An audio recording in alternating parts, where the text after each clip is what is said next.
Buraxılış imtahanlarında sizə lazım ola biləcək 3 söz. Proclaim, boost və rough. Bu sözlərdən hansını bilirsiniz? Bilməyənlər üçün geniş izahat verəcəm. Bu sözü say loudly kimi də ifadə etmək olar. Sinonim kimi announce sözünə bənzədə bilərik. Proclaim sinonim kimi announce. Amma proclaim daha rəsmi və daha güclü səslənir. Məsələn, the president proclaimed a national holiday.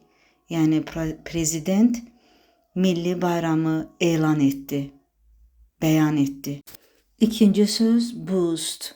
Boost artırmaq, gücləndirmək, sürətləndirmək, dəstəkləmək mənasını verir. İsim kimi isə bu feillərə uyğun olaraq artım, dəstək, təkan kimi ifadə oluna bilər.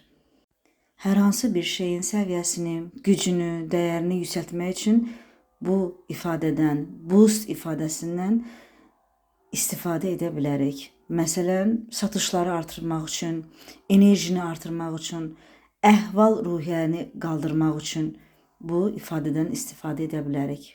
Cümlədə baxaq. Məsələn, this vitamin drink boosts your energy. Yəni bu vitamin içkisi sənin enerjini qaldırır, yüksəldir. Üçüncü söz rough.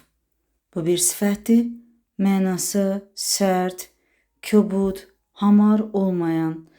Nəyin səthi üçün nəzərdə tutulub bu söz?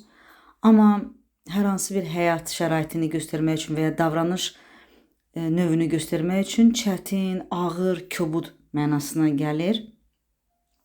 Bəzən bu sözü rəqəmlərin qarşısında görə bilərsiniz. Onda təxmini, dəqiq olmayan mənasına gəlir. Məsələn, the road was rough and full of stones. Yəni yol nahamar idi və daşlarla dolu idi.